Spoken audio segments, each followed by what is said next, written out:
Hi there.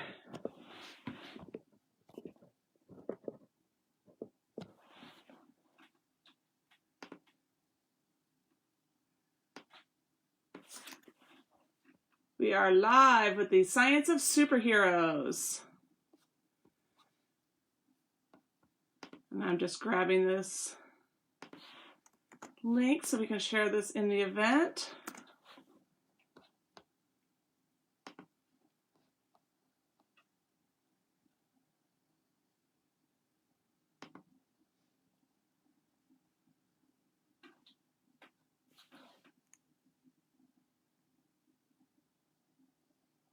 How is everyone doing today? If you're here, give me a quick shout out so I know who's listening.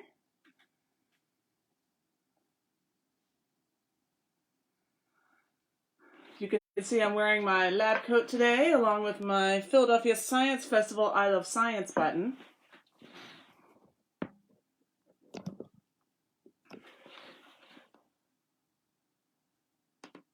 Then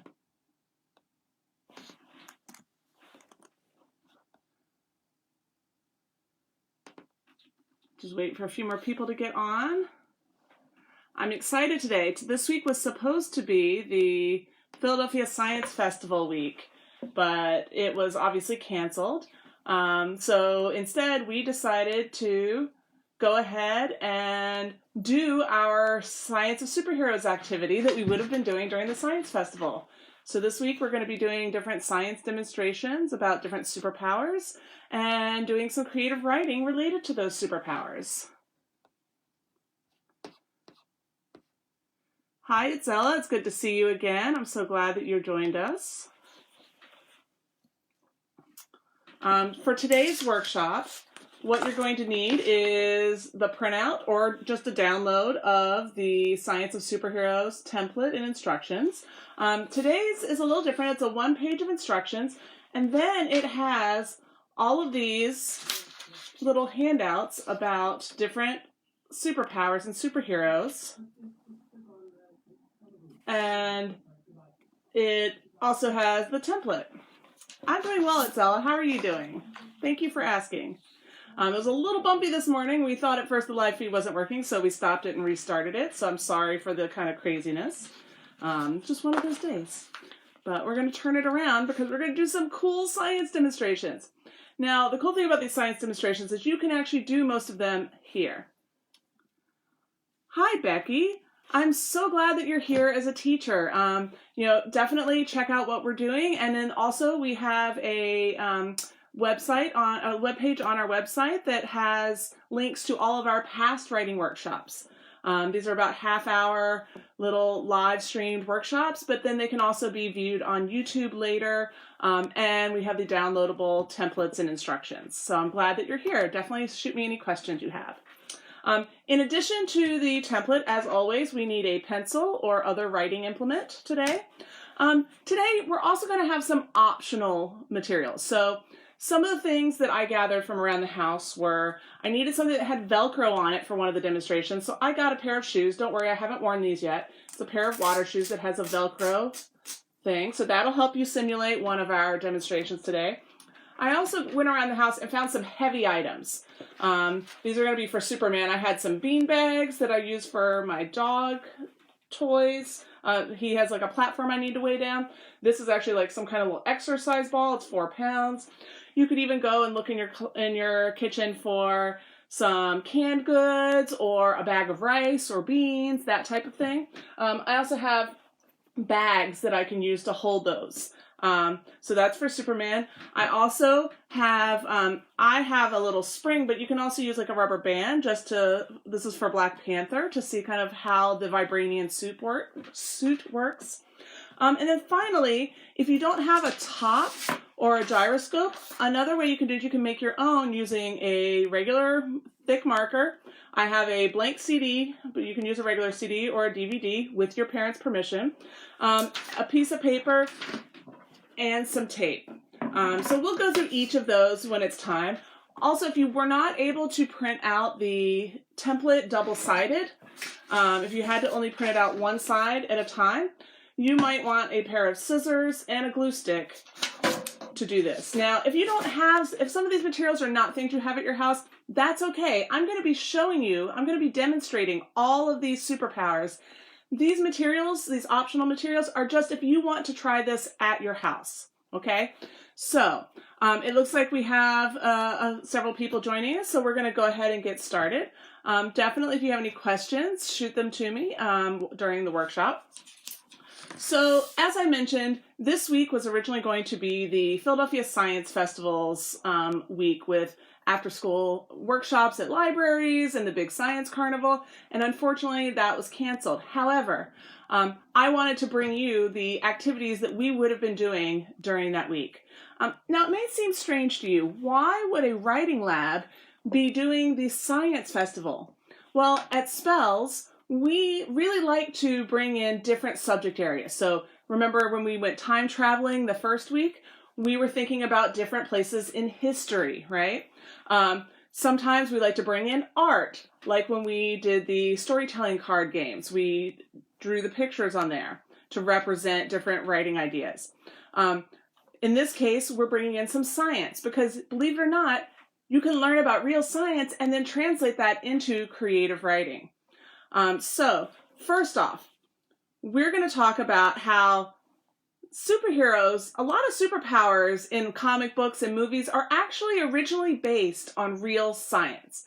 Now, you may be like, wait a minute, these people fly through the air and they have like electricity powers and all sorts of crazy stuff like that. That's just fiction, right? Well, the thing is, a lot of those are actually based on scientific principles. For example, Superman. He has a lot of different powers, but one of his original powers was being able to leap over tall buildings. Now, in the original comic books, they actually put a page in there with the scientific explanation of Superman's amazing strength. So even back when he was originally being created almost 100 years ago, the creator of Superman were thinking about giving him a scientific explanation for his powers. Now, what is the scientific explanation for the fact that he can leap over tall buildings in a single bound? Well, on the planet Krypton, he's an alien, right? He's from the planet Krypton. And on the planet Krypton, it's a heavier gravity. Gravity is more intense than Earth's, probably because their planet has a denser mass in the middle. So basically, when Superman comes to Earth, his body is built for his planet, the gravity level on his planet. The same way when our astronauts go to the moon, Earth's moon, it's not as dense and the gravity pull is not as strong on the moon's surface. So what happens when astronauts from Earth go to the moon? Do they walk around and everything feels really heavy? No, they walk around and they kind of bounce off the planet, right? They bounce around. They feel very light because their muscles and bones are built for the heavier gravity of Earth. Well, in the same way, Superman was from a planet with heavier gravity than Earth. So his bones and muscles and everything, his body was built for a planet that had a harder gravity pull, a stronger pull of gravity. So when he walks around on Earth, he feels weightless. He feels like he can jump over tall buildings. Now, one way you can simulate this at home, you can feel what it would feel like to be on the planet of Krypton, where Superman is from, is by taking some weights. Now, you can put them in a bag. So I'm going to put a couple of bean bags in this, and maybe I'll put a couple of bean bags in this. I have another bag. I'm going to put this 4-pound weight in this one. And I'm going to put these over my shoulders to kind of make it feel like there are heavy weights on my body, right? Then I'm going to put some more of these. Now, I used to have some ankle weights. I think I have them actually at Spells. I used to put them on my wrists. I'm going to put these kind of like on my arms so I can feel how it feels. So my arms feel heavy. It feels like there's a lot weighing me down. So this is kind of to simulate what it might feel like with our bodies that are built for the gravity of Earth's surface, what it would feel like if we went to visit Superman on his home planet of Krypton. Our bodies would feel very heavy. We'd feel like it was really hard. We'd have to use our muscles really hard to try to pick them up and move. So later on, you might want to go dig around in your house and see if you can find some things that you could use to put on your different parts of your body and feel what that weight of Krypton would feel like. Do you guys have any questions about Superman's power? And I know there's a little bit of a lag, so if you have a question and I've moved on, let me know. Another famous superhero that I love his power is Spider-Man. Now, Spider-Man can climb walls, and you might guess that it's because he was bitten by a radioactive spider, right? And spiders can also climb on walls. Hi, Cecilia. So I know, how many of you guys have ever been freaked out by walking into a room and there's a spider on your ceiling and you're like, how does he stand on the ceiling? How is he attached to the ceiling? Well, I'll tell you how. Spiders have millions of tiny microscopic hairs that form a powerful but reversible adhesive force. Now here's how that works. They have clumps of hairs that are called scopulae on their feet. Now, these hairs look kind of like this first picture on our diagram. And you notice that in those little hairs, there are even smaller things. So when you break that down even smaller, you'll see each one of those hairs has tons, hundreds of little tiny, smaller hairs called setools or end feet. Now, those microscopic hairs can fit into microscopic holes that exist on surfaces. Now, you know, like I'm touching my desk, it feels pretty smooth. But it's not really. Really, even though my desk feels smooth to my touch, if I looked at it with a microscope, there'd be tiny microscopic little holes in it. Most surfaces have these kind of little divots in them that we can't really tell from our naked eye. Now, those microscopic hairs fit into those little microscopic holes, and they grip them using weak electric forces that attract molecules on two surfaces to one another. Now, one place where you might see those forces, they're called van der Waals forces. If you fill up a glass of water and you fill it up all the way to the top very slowly until it's actually you notice the water starts to curve over the top of the glass. So I don't have my water filled up that much because I didn't want to accidentally knock it over. But if I filled it up all the way to the edge, you might see that it would almost look like it was taller in the middle and it's kind of gripping on the sides. Have you guys ever seen that? You can see that in a spoon or a glass sometimes. Basically, it's these very weak little electric forces that are attracting the water to the edge of the glass. They're called van der Waals forces. However, if you tap the surface, the water will spill over. Now, that's because you're breaking that bond, right? If you shake it too much, that'll break the bond, because those are very weak forces. Now, if the spider only had a few hairs, then, and I'm going to turn this down a little bit while I do this, then it would be like this glove, which has Velcro on one side, and then, so this is the hard Velcro on one side, the outer, and this is the kind of the loops, the soft Velcro. So if I just touch with my finger, you notice those bonds are very weak because there's not very many of them, right? However, when millions of those little tiny hairs and end feet work together, they actually form a pretty strong bond. And you can see that I can pick it up using the Velcro if they all work together. But again, if I'm doing it just a little bit, it pops right off. But when they all work together, so that's how a spider and Spider-Man climb up the walls. Now, I'm guessing you don't have a cat petting glove, which is what this actually is. Only comes in righties for some reason. And a board covered in, Velcro. But you might have a pair of shoes at your house. So you can do the same demonstration with a pair of shoes. So again, these are clean shoes. I have not worn them yet. They're my new water shoes. But you can see I have the loop side and I have the hook side. And I can do the same thing. I can see how weak that is. If I just put the tiny little edge of it on there, my shoe would fall off. But when you hook it together, suddenly it becomes very strong. Any questions about that? So that is Spider-Man's ability to climb up walls. Now, one of my favorite superheroes is actually Black Panther.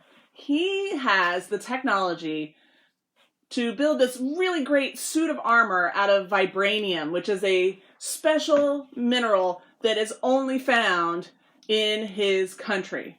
Now, how does that, you notice how the vibranium absorbs energy, and then when he decides to, he can release it as a very powerful, force outward. You've seen that in the original Black Panther movie, but also probably in some of the other Marvel superhero movies. Now, basically, energy can't be created or destroyed, but it can move between different objects and also transform into different types of energy. So when a moving object hits the vibranium suit, that's a really hard word to say, vibranium suit, the kinetic or motion energy is absorbed by the vibranium. So for example, think of this as the vibranium in the suit. And when the kinetic or motion energy comes and hits it, it absorbs it. See how it coiled up and it absorbed it? And as long as it's being held there, it has turned into potential stored energy. So this is elastic potential energy, because basically it's kinetic energy that has been pushed into this. It's turned into potential energy, but if I let go, it springs away, right? Now, by the same token, in reverse, a rubber band can also demonstrate this. So if you stretch a rubber band outward and then suddenly release it, like I just did, it goes back to its original form and shoots across the room.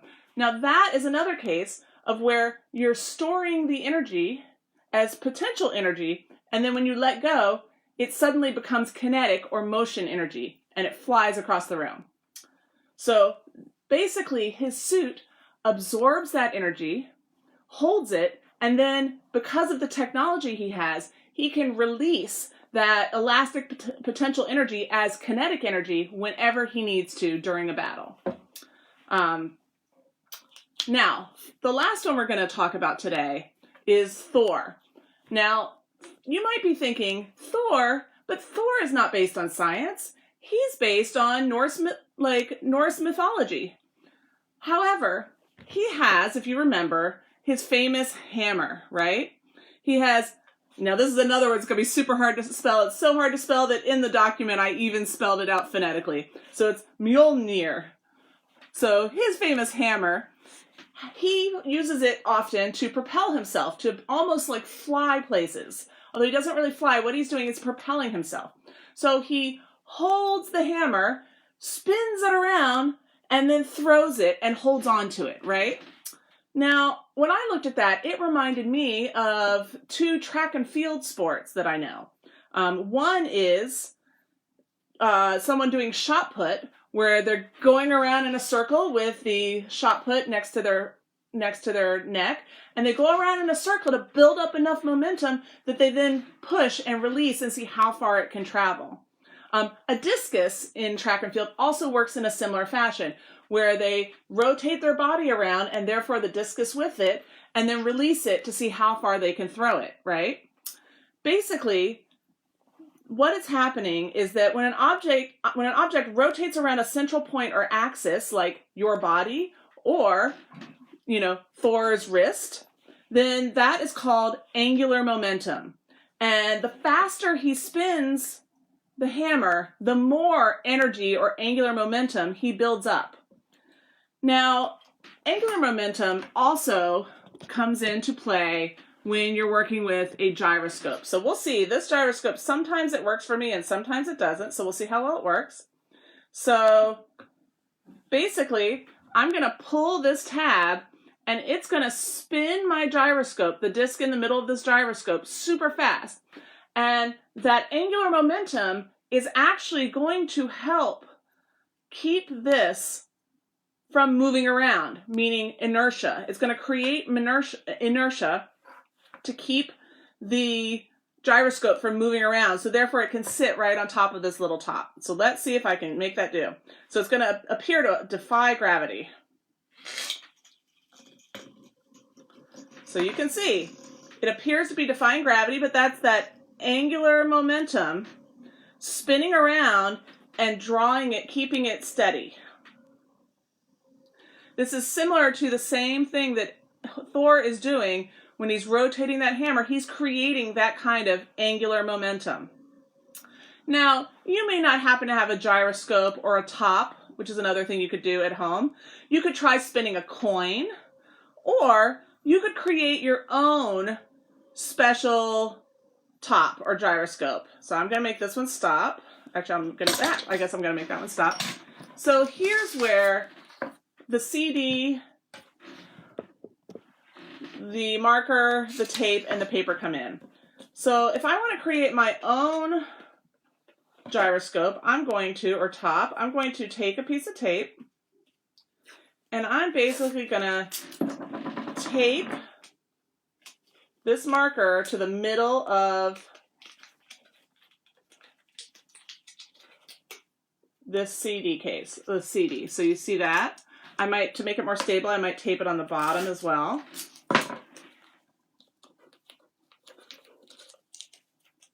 Because I want it to be as straight as possible. Okay, it also works if you put it as far, more than halfway down. So then I'm going to take the top off, and you want to be really careful here. You want to make sure you have a big enough piece of paper, and you want to make sure your spin is good enough so that you're only writing on the paper and not on the table. So let's see how this works. So you see I'm going to put this here, and then I'm going to spin. And it twirled a little bit. Whoop. I almost went under my table. Actually, I did a little bit. So you want to be really careful. I may want to adjust. Maybe I'm a little unbalanced. Oh, that one's better. Look, see? So now I'm spinning. And in the process, I'm creating a silly piece of artwork. So that is a way that you can actually simulate that angular momentum of Thor's hammer at home using some basic supplies. Okay? So now that we've talked about 4 different superpowers and how they are inspired by science, it's time to create your own superhero. And you can go ahead and create a supervillain if you like. So on the last page, we have these trading cards. And you notice we have the Super League of Superheroes and we have the Vile League of Villainy. So what you're going to do first is you're going to think about what type of science are you going to use to inspire your superhero. Now, we have this sheet here, which has some questions. It has some different types of science, some different areas of science that might inspire you. So it might be animal traits and behaviors, like Spider-Man. He got some of his traits from the spider that bit him. Biology. How could a superhero's body change to save the day? What type of part of the body could have unusual abilities? Maybe he has like a super big brain that sticks out of his head and it can control people with his mind. Think about like what kinds of plants might have traits that could be really powerful. Think about like poison ivy. She can like poison people with her power. Think about chemistry. If you like chemistry, how could a chemical or medicine give someone superpowers? So we see this a lot, especially in villains where they'll actually get dumped into like a vat of some kind of chemical and develop some kind of superpower. What kinds of foods might be able to change a person's body and make it super? That one could even go back to, Popeye. If you remember Popeye the Sailor, when he ate his spinach, suddenly he got really strong and muscular, right? Think about physics. What kind of simple machine, things like a lever, a wheel, and an axle, a pulley, a wedge or screw could be adapted into a superpower. Or that doesn't even, simple machines could even be adapted for someone who doesn't actually have a superpower, but is still a superhero. Think about Batman. His only power is being rich. So he can afford to build all these crazy contraptions that help him kind of simulate superpowers. So he uses things like a pulley. He uses things like, a wheel and axle, those types of things to help give himself superpowers because of the inventions he invents. How could you turn topics like magnetism or electricity or light or sound, water, energy, motion into a superpower? Think about engineering. What kinds of body armor or new inventions have you heard about that could help a superhero save the day? Think about meteorology. Think about the weather. What weather events like wind, precipitation, cloud formation, or tornadoes or hurricanes could be controlled by a superpower? A good example of that is in the X-Men. We have Storm, who can control the wind and control the weather. And some people say that makes her one of the most powerful of the X-Men. We have geology. What qualities do rocks have that might evolve into superpower? Again, there is an X-Man who basically is a giant rock, and he moves around and his body is really hard. So think about, what is your favorite kind of science? What are you going to use as inspiration for your superpower? And then you're going to fill out this trading card. And you'll put your name here, and this looks like a job for your superhero's name. Then right here we have draw your superhero here. So you want to draw them. Maybe think about, are they wearing some kind of special suit with a logo that represents who they are? You know, when you see that Spider-Man suit, you always know that's Spider-Man, right? Even in the Spider-Verse, you see all the different ones wearing different versions of the suit, but the logo is still recognizable. Then on the back, you're going to see these questions. So we have, how you became super. So think about your origin story. Was there an event that happened that made you super? Are you an alien? Were you just born with superpowers? Were you some kind of mutant? Did chemicals cause it? Were you struck by lightning? So think about what makes sense for how you became this superhero. Powers and abilities. That's where you really explain, what are your powers? How did science inspire your powers? Make sure and include that. Now, every good superhero has a weakness. In fact, pretty much every character has a weakness. Even Superman has a weakness. He is one of the most powerful superheroes on the block. However, he can be weakened by kryptonite. So you always need to have, and people always try to tell me, oh, my superhero doesn't have a weakness. I'm like, boring. If he doesn't have a weakness, how can he be defeated? You need to give him a weakness. It makes it more interesting in your story. Then write a little story of one time that you saved the day in the past. So tell me the story of one time when you saved the day. And how did you use your science-based superpowers to do that? Then, what happens next?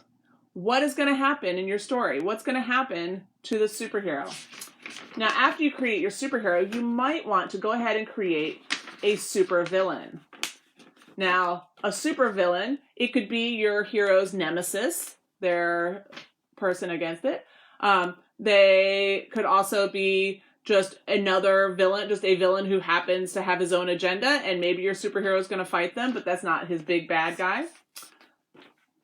And up here, to fill out the Vile League of Villainy, you're going to write your villain's name here. And again, you want to give them a great snazzy name so everyone knows to watch out for them. So You Can Call Me and their name. Draw your supervillain here. Again, and also if your superhero or supervillain has an alter ego, you can also note that down here. They have like a daytime identity that nobody knows about. Then we've got why you are evil. So it's really interesting. The same way we think about how you became super, most really good bad guys have a specific reason why they are evil. Maybe they have some motivation. Maybe something happened to their family when they were young. Maybe they were thrown into a chemical vat. Maybe people were mean to them and bullied them, right? So think about why are they evil?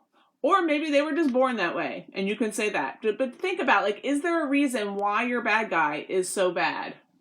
Special skills and powers. Again, here's where you're going to think about what science-based reason your bad guy has superpowers, and explain those there. Again, weakness.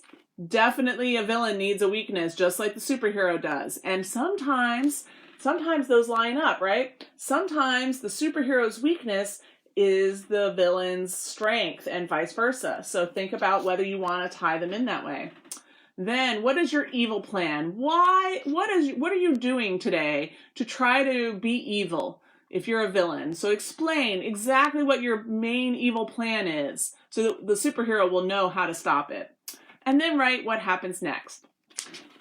I know we had some people who were late to join us, but that's okay. The replay will be back up after we finish this video, so you can go back and watch the beginning of the video with all the science demonstrations.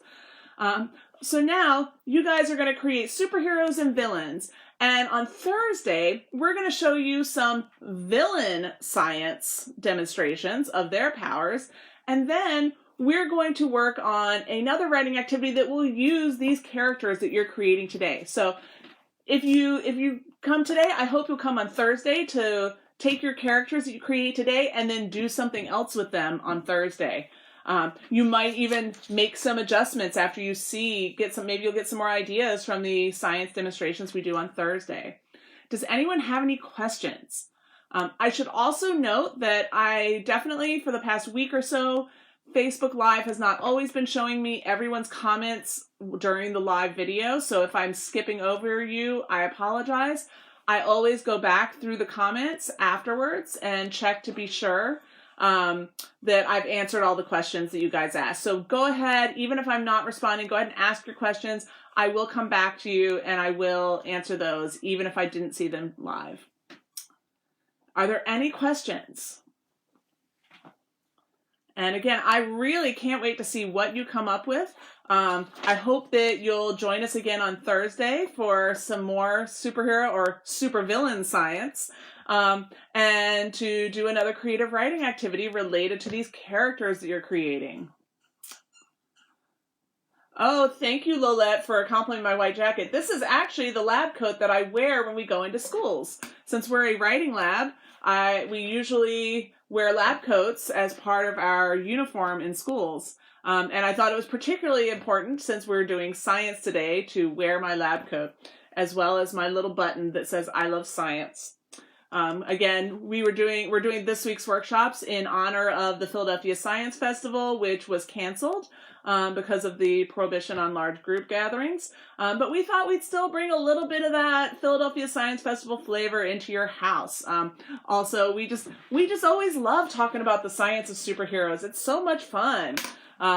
So if anyone has any ideas of a superpower that would be easy to demonstrate using materials that people might have at home, shoot me a note in the comments. I'm always looking for new ideas of superhero or supervillain powers that we can demonstrate, in person.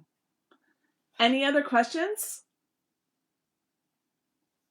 If not, thank you for joining us today, and happy writing, and have fun channeling both your inner good guy and inner bad guy to create your superheroes and supervillains who are inspired by different science concepts. Thank you so much, and we'll see you on Thursday at 11 a.m. Bye!